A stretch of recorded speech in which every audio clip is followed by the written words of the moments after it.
Hey everyone, welcome to Bar Talk. My name is Peter Bolac. I'm the Assistant Executive Director at the North Carolina State Bar. With me today is Brian Oten, our Ethics Counsel and Director of Special Programs. Hi, Brian.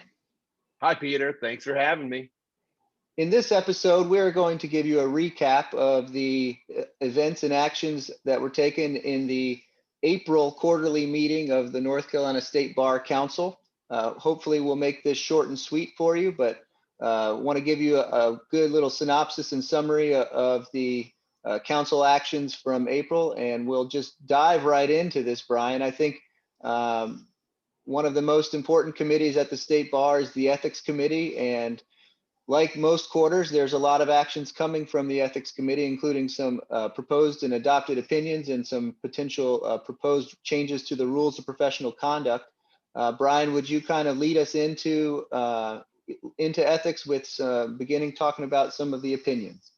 Absolutely. And we had a great meeting this past April. For anybody who wants to go back and look at the discussion, you can always check out our archived recordings of these different State Bar meetings on the State Bar's YouTube channel, which you can find at youtube.com/North Carolina State Bar. But the Ethics Committee had a lot of different things on their agenda. There's a number of issues that they are studying that are still remaining in subcommittee, but we did actually publish 4 opinions this quarter. The first opinion is one that is being republished after it was originally published in 2019 and got a lot of feedback, a lot of negative feedback, frankly. A lot of folks disagreed with the analysis and some of the conclusions there. And that is proposed 2019 Formal Ethics Opinion 4. It deals with communications with judges. So if you had read that before and had some sort of thought one way or the other, please do go back and read that again, because the analysis has changed pretty substantially with regards to what lawyers' professional responsibilities are when communicating with members on the bench. Another opinion that was published, a revised version of an opinion that was published, is proposed 2020 Formal Ethics Opinion 1, which is entitled Responding to Negative Online Reviews. This one has been around for a while. And of course, it deals with exactly what the title is, that situation when a client or someone else posts a negative review about the lawyer's legal services on Google or Yelp or whatever the review site might be. And what exactly can a lawyer do in responding to that negative online review? So please go take a look at that one as well. And submit any comments you have. Like I said, we previously published these opinions. We received a lot of different comments, and that's incredibly helpful to the Ethics Committee as we try to shape an opinion that's going to be not just correct under the rules of professional conduct, but ultimately practical and helpful to guide lawyers out there in the practice. And I think, Brian, this is a good example of the fact that the lawyers and our members' participation and comments really do have an effect on the outcome of these opinions. Absolutely. Yeah. Like we always say, every comment is considered that gets submitted. And I know that some folks may think, well, I'll submit a comment, but does it really get to the Ethics Committee? The answer is unquestionably yes. And it really does influence the Ethics Committee members to maybe go back and take a look at something. Maybe they reach the same conclusion, or maybe they decide, really, we need to reevaluate here. So please do send in those comments. ethicscomments@ncbar.gov is the email address where you can send in the comments. But we actually had 2 new opinions that were also published this quarter. The first is one that deals with the duty to detect and properly respond to counterfeit checks. This is kind of an age-old scam that's really been targeted at lawyers amongst other professionals in sending counterfeit checks and hoping that somebody can essentially scam a lawyer out of sometimes large sums of money. The other opinion that's being published deals with whether a lawyer can charge fees to what we'll call the opposing party in a residential real estate closing. That's that situation where a buyer may retain an attorney to close the transaction, and the seller retains their own attorney. And sometimes there's just this question of, well, buyer's attorney now, can they charge the seller for the work that they're actually completing to finally close the transaction. And so that opinion is out there. Again, we welcome your comments. We would encourage everybody to take a look at their State Bar Journal, go on the website, and read these opinions. And if you have a reaction, whether you think we got it horribly wrong or whether you think we got it right, please do send in your thoughts to ethicscomments@ncbar.gov. And Brian, so we had the ethics opinions that were dealt with by the committee, but over the last few quarters, the ethics committee has also been studying whether there should be any proposed changes to the rules of professional conduct, particularly the preamble to the rules of professional conduct, and possibly even rules as it relates to competency for lawyers in terms of implicit bias and cultural competency. Where are we on these two action items? So these two matters that you highlighted are really kind of a part of I guess, an initiative that David Allen announced, David Allen being the chair of the ethics committee. And he announced this back over the summer of 2020, that the ethics committee was going to start looking at these different amendments, starting with the preamble.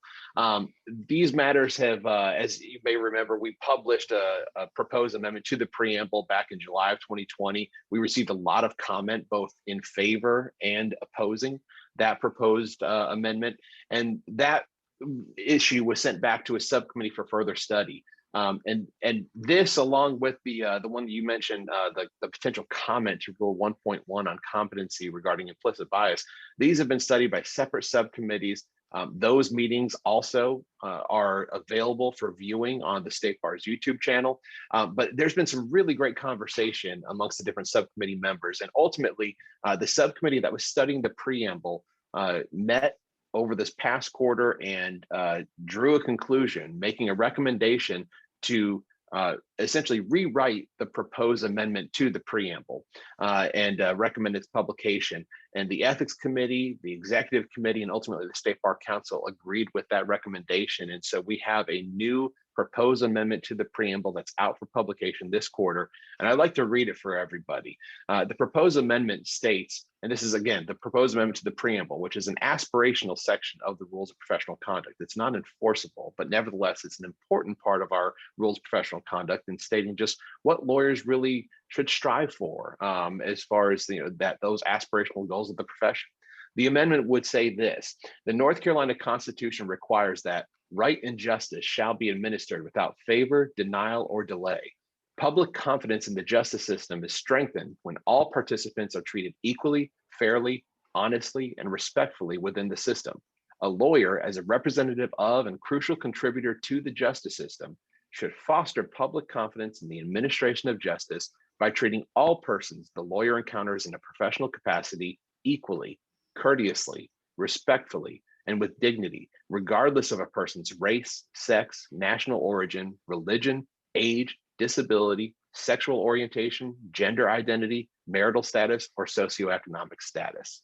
So again, this is a proposed amendment to the preamble of the Rules of Professional Conduct. If you have any thoughts, if you have a comment that you agree with this statement, or if you disagree with this statement, feel free to send that comment into ethicscomments@ncbar.gov. The second proposed change to the rules of professional conduct is a comment to Rule 1.1 on competency. Why don't you tell us about that? So a subcommittee was formed to study this particular proposed amendment to Rule 1.1. It was a separate subcommittee from the other one studying the preamble. And this subcommittee wanted to look at the idea of whether or not implicit bias and different cultural differences can have an impact on a lawyer's interaction with and representation of clients. The subcommittee ultimately drew the conclusion that a new comment to Rule 1.1 should be adopted. And again, similar to the preamble, the Ethics Committee, the Executive Committee, and ultimately the State Bar Council agreed that this particular proposal should be published for comment.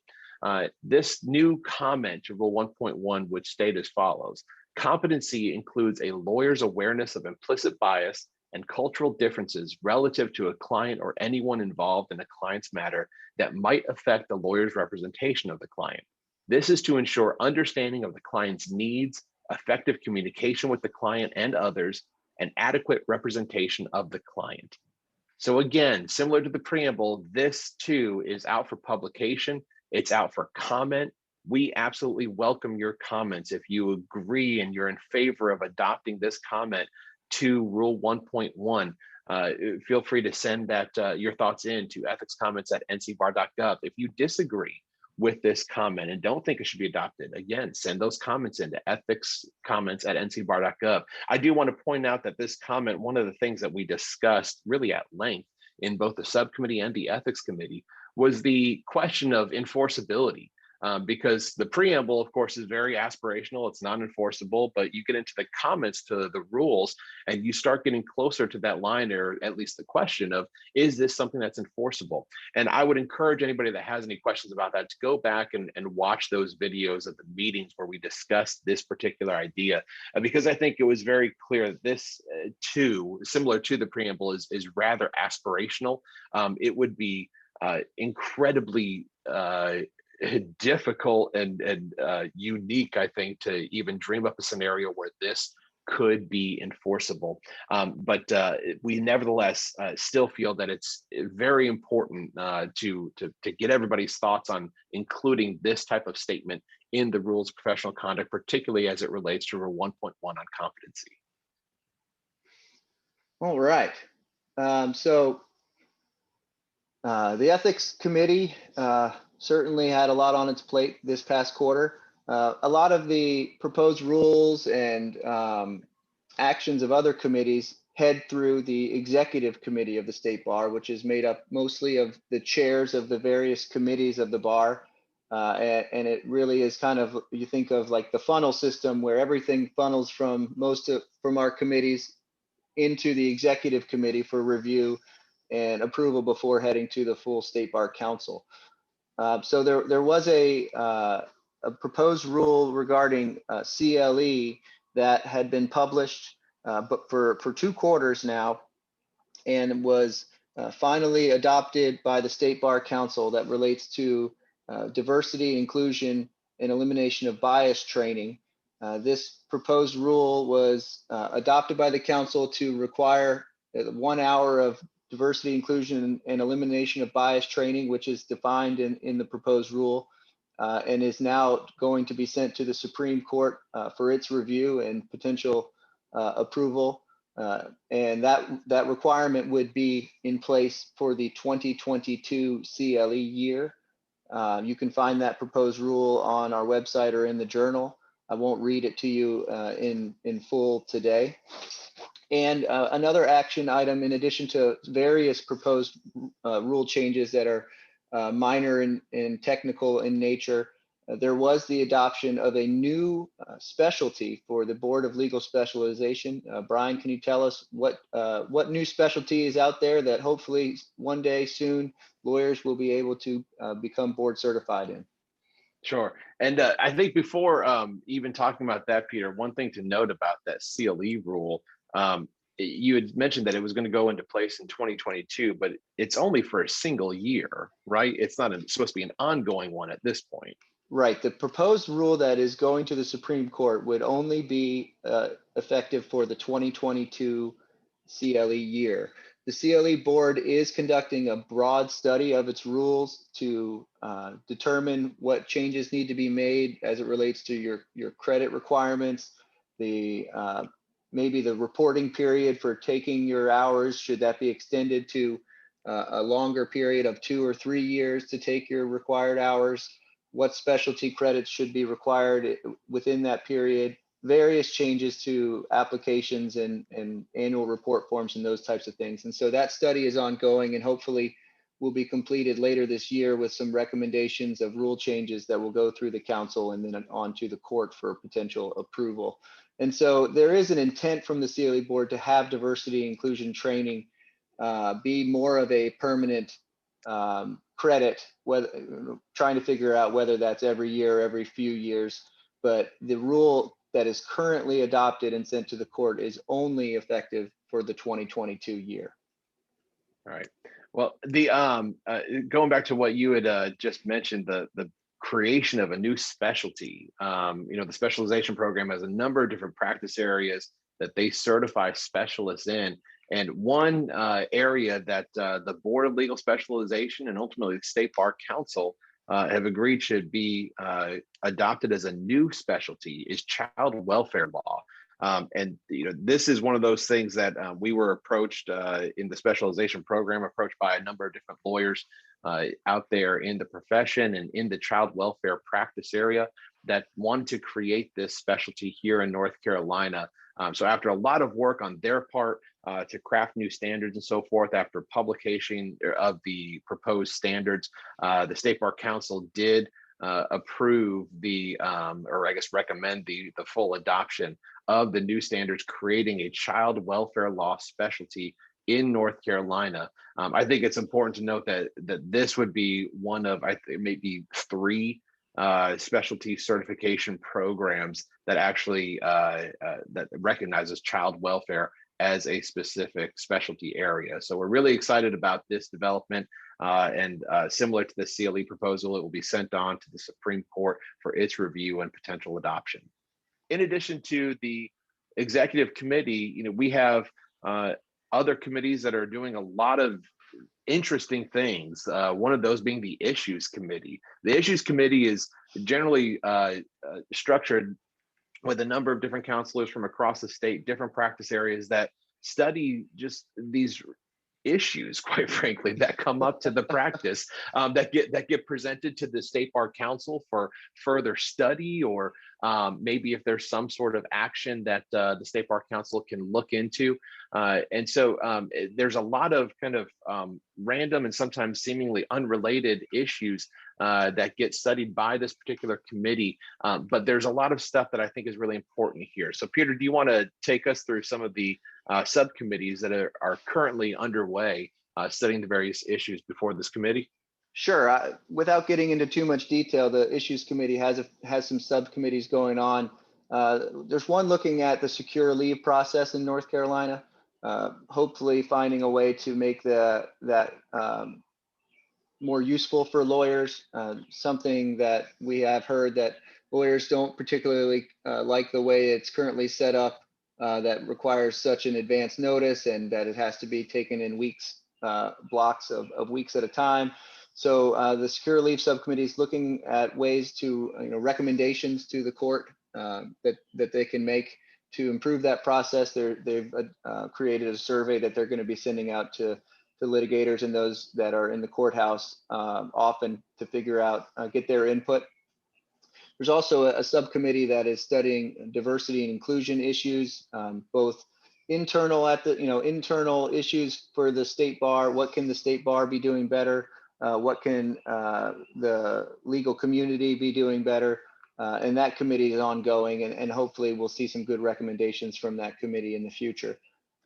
The third subcommittee that I'll talk about is there's one studying the court-appointed counsel process and whether that relates to the hourly fee for court-appointed counsel.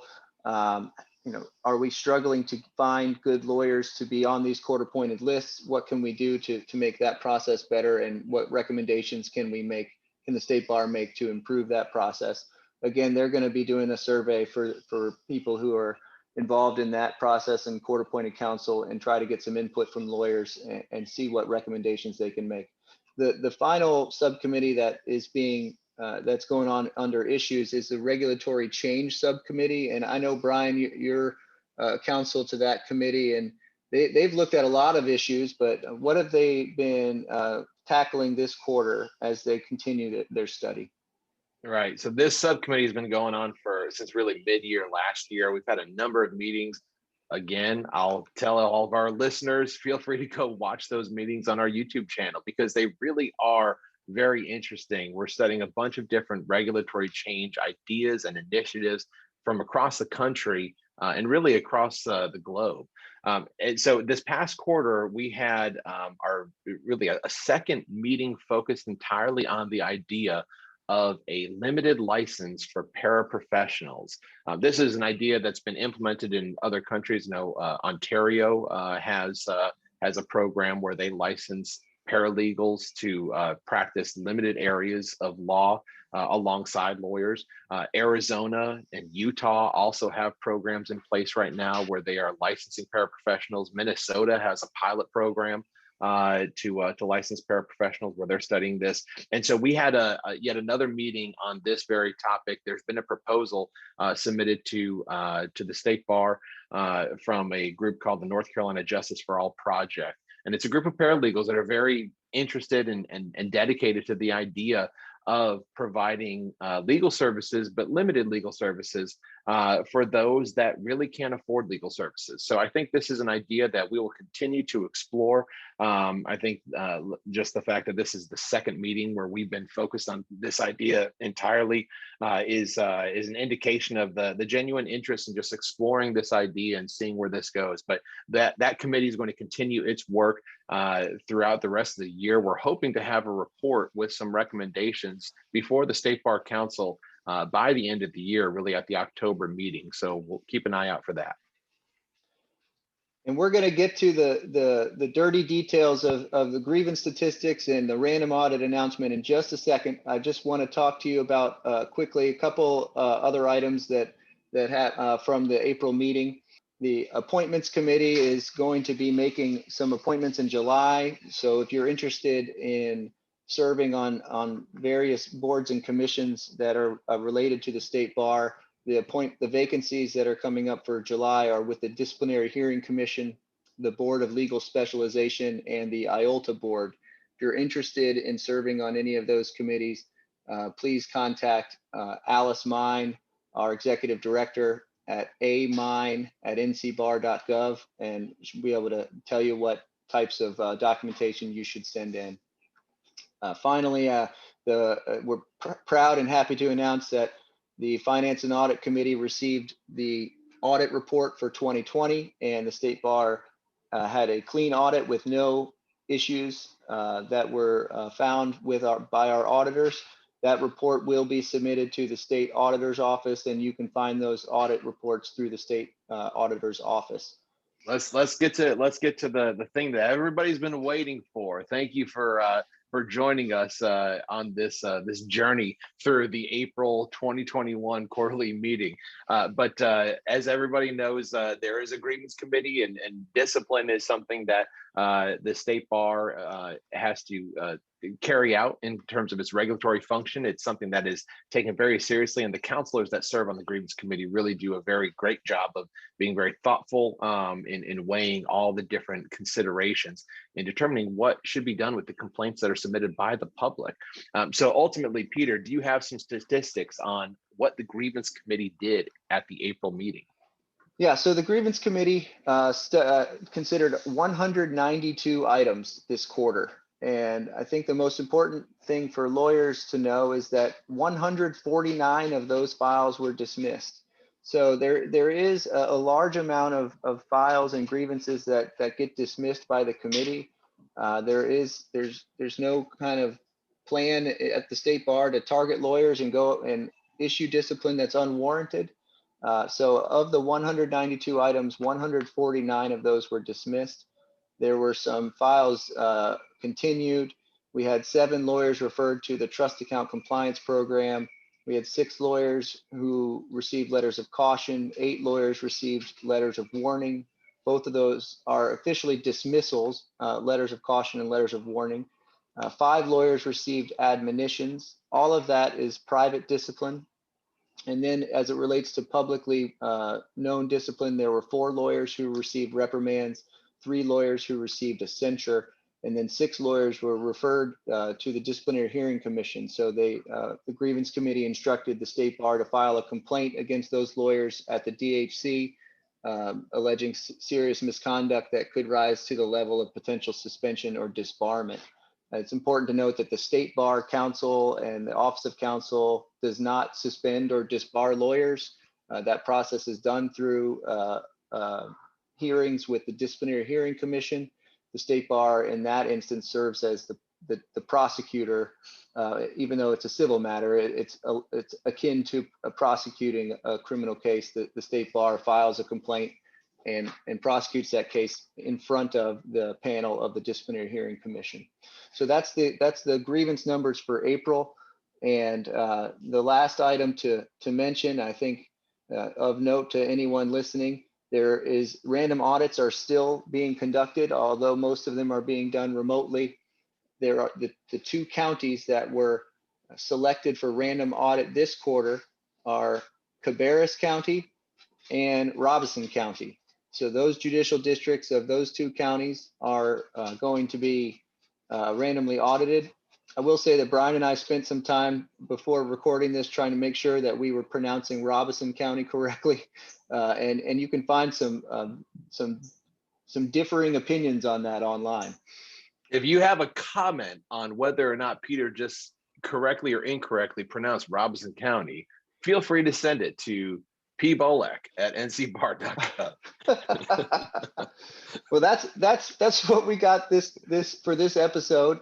Look for more episodes coming soon. We're going to try to get some interviews with some Distinguished Service Award winners and other maybe some 50-year lawyers that are have been members of the state bar for a long time and are distinguished. So we hope to get those out to you this summer with another summary of the July meeting after that takes place. We really appreciate you guys being with us today. And that should conclude this episode of Bar Talk.